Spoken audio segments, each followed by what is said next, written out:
Hi, welcome to the first session of reading this book called Sapiens by Professor Yuval Noah Harari.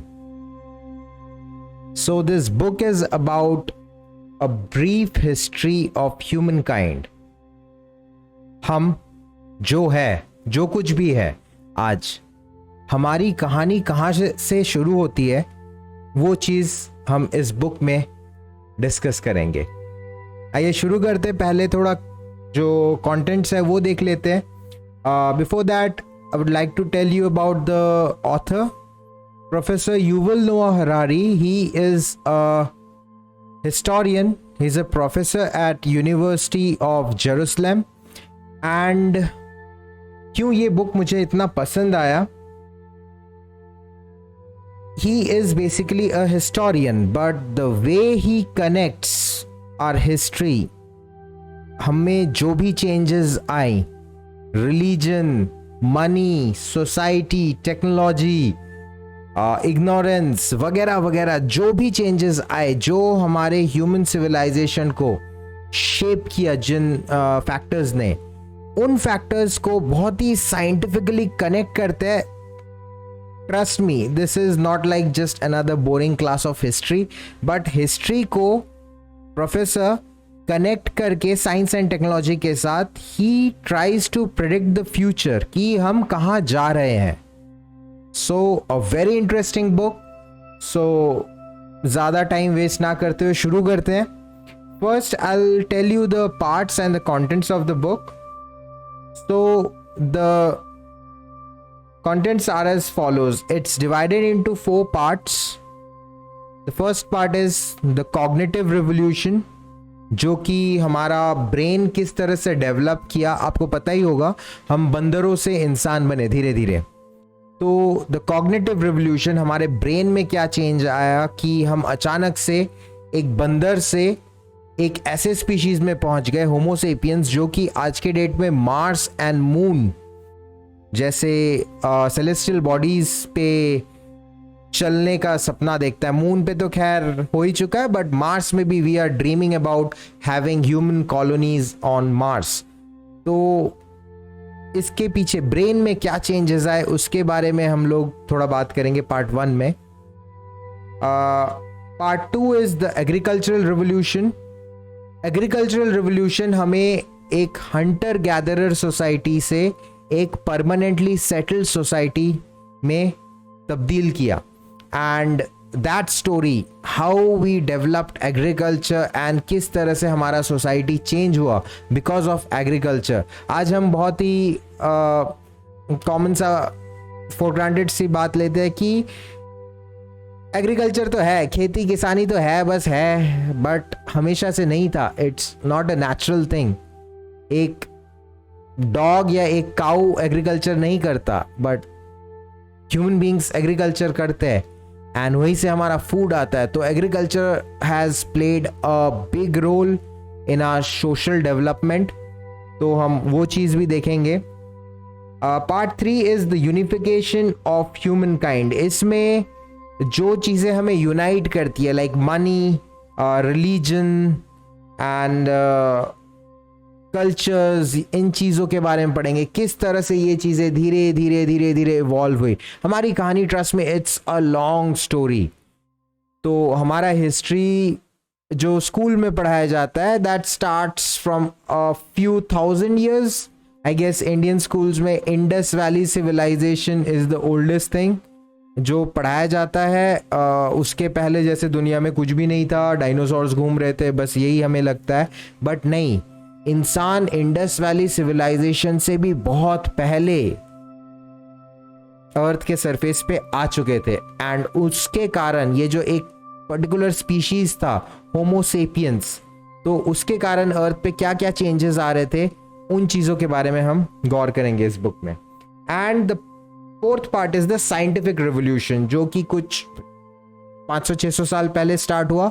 लोग science के बारे में बात करने लगे, उनमें क्यूरियोसिटी बढ़ी, नई नई चीज़ें डिस्कवर हुई. हमारा जो थॉट प्रोसेस था, पहले जो हम सोचते थे, वो थॉट प्रोसेस पूरा का पूरा चेंज हो गया. तो लास्ट पार्ट में हम साइंटिफिक रिवोल्यूशन के बारे में बात करेंगे एंड साइंस किस तरह से हमारे सोसाइटी को चेंज किया। तो इसके साथ अब बुक शुरू करने से पहले प्रोफेसर ने टाइमलाइन ऑफ हिस्ट्री एक छोटा सा ब्रीफ सा इंट्रोडक्शन दिया है। I just read it out. 13.5 billion years अगो, आज से 13.5 बिलियन ईयर्स अगो, मतलब 1350 करोड़। आप जो भी देख रहे हैं आपका एज शायद 20, 30, 40, 50 कुछ होगा। आज से 1350 करोड़ साल पहले बिग बैंग हुआ। बिग बैंग क्या होगा मैं आगे की वीडियोस में डिस्कस करूंगा। तो matter and energy appear, beginning of physics, यहां से फिजिक्स स्टार्ट हुआ। एटम्स एंड मॉलिक्यूल्स अपीयर, उसके कुछ करोड़ों साल बाद, तो वहां से बिगनिंग ऑफ केमिस्ट्री हुआ। तो ये तो हो गया बिग बैंग, तब तो खैर अर्थ भी नहीं बना था। 4.5 billion years ago formation of planet Earth, तो पृथ्वी बना हमारा। 3.8 billion years ago emergence of organisms, beginning of biology. तो अर्थ बनने के भी करोड़ों सालों के बाद धीरे धीरे लाइफ इवॉल्व किया। इसके बारे में भी मैं आगे वीडियोस में डिस्कस करूंगा। 6 million years ago last common grandmother of humans and chimpanzees. तो ह्यूमंस एंड चिंपैंजीज, मैं आपको चिंपैंजीज दिखाऊंगा आगे के वीडियोस में, क्या है, कैसे हम रिलेटेड है। And so obviously chimpanzees are the closest relatives in animal kingdom to humans. तो हमारा जेनेटिक जो मेकअप है वो काफ़ी हद तक सिमिलर है। तो हमारा कोई एक एंसेस्टर था, कॉमन एंसेस्टर था, जहाँ से एक तरफ ह्यूमन बींग्स आए और एक तरफ chimpanzees and other great apes evolve हुए। तो उसके बारे में बात करेंगे। And 2.5 million years ago evolution of the genus Homo. हमारा जो जीनस है, स्पीशीज, जीनस, ये चीज़ होता है। आप अगर बायो का बेसिक्स आप पढ़े हो 11th 12th में, या फिर 9th 10th में भी रहता है, तो अगर पढ़े हो तो शायद आपको पता होगा जीनस एंड स्पीशीज क्या होता है। फर्स्ट स्टोन टूल्स बनने लगे, पत्थर के टूल्स बनने लगे। 2 million years ago human spread from Africa to Eurasia. तो अफ्रीका में हम सब इवॉल्व किए थे एंड धीरे धीरे हम यूरोप एंड एशिया वाले पार्ट में आने लगे। Evolution of different human species, हमारे अलावा होमो सेपियंस, हमारा स्पीशीज का नाम सेपियंस है, इसलिए इस बुक का नाम भी सेपियंस है। सेपियंस मतलब द वाइज, समझदार। सिर्फ intelligence is not being a sapien. Sapien मतलब समझदारी, विजडम। तो होमो सेपियंस जो थे, इसके अलावा भी कुछ और स्पीशीज भी थे जो एक्सटिंक्ट हो चुके हैं आज के डेट में। अच्छा, by the way this timeline is just the introduction, अभी पूरा बुक बाकी है। This is just the first page. 5 lakh years ago Neanderthals evolved in Europe and Middle East. Neanderthal man आपने सुना होगा, देखा भी होगा शायद कैसे दिखते थे। तो ये भी यूरोप में एंड मिडल ईस्ट में इवॉल्व किए। इनका थोड़ा सा अलग था होमो सेपियन से, जो कैरेक्टरिस्टिक्स होते हैं। 2 लाख ईयर्स अगो, 2 लाख साल पहले होमो सेपियंस इवॉल्व्स इन ईस्ट अफ्रीका। ईस्ट अफ्रीका में होमो सेपियन अब इवॉल्व होने लगे और एडवांस्ड होने लगे। 70,000 ईयर्स अगो कॉग्निटिव रिवोल्यूशन आया। कॉग्निटिव रिवोल्यूशन क्या था? हमारे ब्रेन का जो इवोल्यूशन था एक अलग ही लेवल में हो रहा था। तो that was basically cognitive revolution. Emergence of fictive language, हमने लैंग्वेज का आविष्कार किया ह्यूमन बींग्स ने। बिगिनिंग ऑफ हिस्ट्री, यहाँ से हमारा हिस्ट्री स्टार्ट होता है। सेपियंस अफ्रीका से पूरे चारों तरफ फैल गए। 45,000 साल पहले, 45,000 years ago, sapiens settled in Australia. हम ऑस्ट्रेलिया, एक आइलैंड कॉन्टिनेंट है, वहां पहुंचे। एंड एक्सटिंक्शन ऑफ ऑस्ट्रेलियन मेगाफोना, जो वहां के बड़े जानवर थे उनको एक्सटिंक्ट कर दिया हमने। 30,000 years ago extinction of Neanderthals. Neanderthal man जो था उसको भी हमने कुछ हद तक, हम रिस्पॉन्सिबल है उसके लिए, हमने उनको एक्सटिंक्ट कर दिया। 16,000 years ago sapiens settled in America and similarly America में भी जो बड़े जानवर थे उनको भी हमने एक्सटिंक्ट कर दिया। एक्सटिंक्शन ऑफ होमो फ्लोरेंसिस। होमो फ्लोरेंसिस जो था ये हमारी जीनस का एक और स्पीशीज था, मैं फोटोज दिखाऊंगा आगे के वीडियोस में। Make sure you subscribe to the channel ताकि आगे के वीडियोज भी मिलते रहे, इसी प्लेलिस्ट में रहेंगे. So Homo sapiens the only surviving human species. 13,000 साल पहले करीब जो दूसरे स्पीशीज थे हमारे जीनस के सब एक्सटिंक्ट हो गए और हम ही अकेले बचे. 12,000 ईयर्स अगो एग्रीकल्चरल रिवोल्यूशन हुआ. इंसान ने खेती करना सीखा. Domestication of plants and animals. Plants को भी हम जंगलों से उठा के अपने गुफाओं के सामने ले आए एंड जानवरों को भी, जो जानवर से हमें काम कुछ भी बेनिफिट होता था, उन जानवरों को भी हम डोमेस्टिकेशन करने लगे एंड हमारे परमानेंट सेटलमेंट्स बन गए. मतलब हम हंटर गैदरर सोसाइटी से एक परमानेंट एक जगह में रहने वाले ऑर्गेनिजम्स बन गए. उसके बाद 5,000 ईयर्स अगो फर्स्ट किंगडम्स आए. ह्यूमन सोसाइटी में ये ज़रूरत महसूस करने लगे लोग कि you need to have a leader और एन अल्फा मेल और अ पावरफुल पर्सन जिसके अंडर में बाकी सब रहेंगे to maintain order, basically chaos से बचने के लिए. तो किंगडम्स आए, फिर स्क्रिप्ट आया.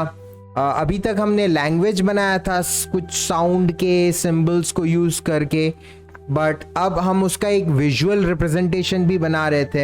इन सब के बारे में डिटेल्स में हर चैप्टर में हम बात करेंगे. एंड फिर मनी का कॉन्सेप्ट आया. पॉलीथीस्टिक रिलीजन्स आए, पेगनिज्म, एंड पेगनिज्म के बाद फिर जैसे हिंदुइज्म आया करीब आज से 5,000 साल पहले करीब. तो हिंदुइज्म में भी आप अगर देखोगे तो काफ़ी कुछ पॉलीथिस्टिक रिलीजन तो है ही, एंड पेगनिज्म के भी कुछ सिग्नेचर्स सीप इन हुए हैं हिंदुइज्म में भी. Will talk about it in details in the coming videos. करीब 4,250 ईयर्स पहले फर्स्ट एम्पायर आया, the Akkadian empire of Sargon. Then उसी वक्त करीब Indus valley civilization and Sumerian civilization, Egyptian civilization, ये सब भी हो रहा था different parts of the world में. Then 2,500 years ago invention of coinage. Coins क्या होते हैं? सिक्के.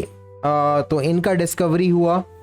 The Persian empire, universal political order for the benefit of all humans. तो पर्शियन एम्पायर में जैसे लॉ क्या होता है कि सिटीजन्स को एक particular set of rules and regulations मान के चलना पड़ेगा, तो कुछ वैसी चीज़ें आई. एंड बुद्धिज्म भी आया, a universal truth to liberate all beings from suffering. तो लोगों ने, इंसान सोचने लगा था कि उसका पर्पस क्या है इस दुनिया में, क्यों इतना सफरिंग है चारों तरफ, क्या द अल्टीमेट ट्रूथ क्या है. ट्रूथ सीकिंग हो चुका था ह्यूमन बीइंग. ठीक है, तो इन सब चीज़ों के बारे में डिटेल्स में बात करेंगे हम अपकमिंग वीडियोस में.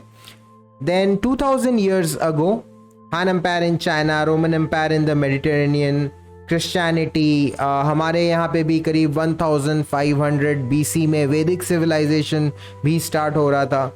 एंड 1400 ईयर्स अगो, मतलब करीब दिस इज 600 AD, तो तब इस्लाम आया. आज से 1400 साल पहले करीब इस्लाम आया. Islam is the youngest religion. 500 years ago the scientific revolution came in. So humankind admits its ignorance and begins to acquire unprecedented power. मतलब पहली बार इंसान ने सोचा कि शायद मैं सब कुछ नहीं समझ पा रहा हूँ, मुझे थोड़ा और डीपली सोचने की, समझने की ज़रूरत है. तो वहाँ से आया साइंटिफिक रेवोल्यूशन एंड अपने इग्नोरेंस को एक्नॉलेज किया बेसिकली ह्यूमन काइंड ने. यूरोपियंस, उसके बाद फिर यूरोपियंस इधर उधर क्यूरियोसिटी आया कि अरे यार समंदर और स्काई जहाँ पे जाके मिल रहे वो होराइजन, उसके पार भी कुछ है क्या? अगर मैं होराइजन तक चला गया जहाँ पे समंदर और स्काई, आकाश दोनों मिल रहे हैं, तो क्या वहाँ पे दुनिया खत्म हो जाएगी, मैं गिर जाऊंगा, या फिर आगे कुछ और भी है? तो ये क्यूरियोसिटी आया. तो इसी क्यूरियोसिटी के साथ यूरोपियंस ने पूरे दुनिया में धीरे धीरे अपना कब्जा जमाना शुरू किया. एंड उसके बाद Europeans begin to conquer America and the oceans. The entire planet becomes a single historical arena. The rise of capitalism. अच्छा, तो जैसे जैसे Europeans different parts of the world में गए, उनको न न जानते हुए ही वो एक तरह से पूरे वर्ल्ड का हिस्ट्री, इससे पहले हिस्ट्री पॉकेट पॉकेट में चल रहा था, कहीं पे कुछ कहीं पे कुछ कहीं पे कुछ। अब यूरोपियंस जब पूरा ग्लोबल पावर बनने लगे एंड वो हर जगह जाके इंटरफियर करने लगे, तो फिर हिस्ट्री, सबका हिस्ट्री एक साथ कनेक्ट हो गया, पूरे दुनिया का हिस्ट्री कनेक्ट हो गया। And after that rise of capitalism आया, फिर सोशलिज्म, बहुत बहुत सारे कॉन्सेप्ट्स आए कि कैसे होना चाहिए सोसाइटी, सोसाइटी का ड्राइविंग फोर्स क्या होना चाहिए, उसमें लोगों को क्या कह के उन्हें मोटिवेट करना है या कंट्रोल में रखना है, वगैरह वगैरह। 200 ईयर्स अगो करीब इंडस्ट्रियल रिवोल्यूशन आया, इंडस्ट्रीज बनने लगी, बड़ी बड़ी मशीनें बनने लगी। फैमिली एंड कम्युनिटी, इससे पहले जो फैमिली एंड कम्युनिटी वाला जो फीलिंग था कि मेरे ट्राइब के लिए कुछ करना है, मेरे फैमिली के लिए कुछ करना है, वो धीरे धीरे गवर्नमेंट एंड मार्केट में बदल गया। मार्केट आपका कम्युनिटी हो गया एंड गवर्नमेंट्स आपको कंट्रोल करने लगे। तो अब जो भी करना है आपको गवर्नमेंट के लिए करना है। सो बेसिकली ये चेंज आया धीरे धीरे इंडस्ट्रियल रिवोल्यूशन के बाद, क्योंकि ऑब्वियसली इंडस्ट्रीज को अच्छे से चलाने के लिए you need more control on the society. तो that is basically what we call government, right. Massive extinction of plants and animals start हुआ। इनफैक्ट 6th मास एक्सटिंक्शन बोलते हैं, जो अभी करेंटली शुरू हो चुका है, आगे आगे और बदतर होता जाएगा चीज। हम बात करेंगे इन सब चीजों के बारे में। This is just the introductory video. The present, उसके बाद humans transcend the boundaries of planet Earth. आज हम सिर्फ प्लैनेट अर्थ के ऑर्गेनिजम्स नहीं कह सकता कोई हमें, क्यों? क्योंकि हम में से कुछ लोग चांद पे कदम रख चुके हैं और कुछ लोग मार्स में भी कदम रखने वाले हैं। न्यूक्लियर वेपन्स आज हमारे सर्वाइवल को थ्रेटन करके रखा पूरे वर्ल्ड में। न्यूक्लियर वॉर का डर हमेशा हमारे मन में बना रहता है। Organisms are increasingly shaped by intelligent design rather than natural selection। तो अभी तक जो इवोल्यूशन हो रहा था लाखों करोड़ों साल से, जब से अर्थ पे लाइफ आया है, that was due to natural selection. आपने अगर बायो पढ़ा है तो आपको पता होगा नेचुरल सिलेक्शन क्या होता है। नेचर हमेशा फिटेस्ट जो ऑर्गेनिज्म होता है उसको ज्यादा लंबे टाइम तक जीवित रखता है, और जो अनफिट होता है उसको मार देता है, नेचर खुद ही मार देता है, ताकि जो जीन्स है, जो डीएनए है, वो अनफिट वाले डीएनए आगे ना पहुंचे। सिर्फ और सिर्फ जो फिट डीएनए है वही आगे पहुंचे, आगे उनका प्रजनन हो, आगे जो स्पीशीज बढ़े उसमें फिट जो ऑर्गेनिज्म था उसी के डीएनए रहे। तो that is called natural selection. But अब धीरे धीरे धीरे धीरे जैसे जैसे टेक्नोलॉजी आगे बढ़ रहा है, शायद नेचर अब नेचुरल सिलेक्शन नहीं करेगा, अब आर्टिफिशियल सिलेक्शन होगा based on intelligent and efficient design. तो अब थोड़ा नेचर को भी हम डिफॉर्म करने लगे हैं, है ना। The future, intelligent design becomes the basic principle of life. जैसे कि मैंने कहा, इंटेलिजेंट एंड एफिशिएंट, यही दो टारगेट है। And homo sapiens is replaced by super humans. तो शायद आगे जिस तरह से तो AI and AGI and VR, ये जो भी चीजें आ रही है, शायद आगे जाके हम natural bond 100% biological human beings ना रहे। शायद आगे जाके हमारे अंदर कुछ टेक्नोलॉजिकल इनोवेशंस आए, जिससे हो सकता है हमारे ब्रेन में चिप लग जाए, न्यूरालिंक। आप अगर जानते हैं, मैं आगे दिखाऊंगा, आगे वीडियो में सब कुछ बताऊंगा। तो शायद वैसा कुछ हो जाए हमारा, शायद डीएनए जेनेटिकली मॉडिफाइड हो, and I don't know future, what the future holds for us. So उसको जानने के लिए एंड प्रोफेसर युवल के थॉट प्रोसेस को समझने के लिए कि उन्होंने इतना जो ये नॉलेज एंड विजडम से भरा हुआ इतना अच्छा बुक है, इसके पीछे उनकी क्या सोच है, इसको जानने के लिए आप ज़रूर सब्सक्राइब करें चैनल को। इसी प्लेलिस्ट में धीरे धीरे मैं वीडियोस ऐड करता रहूँगा इसके सारे चैप्टर्स का। I'll read the chapters and I'll interpret it in English, Hindi and English both, ताकि समझना easy हो for the people of the most populous country, India. I'll see you in the next video. Jai Hind.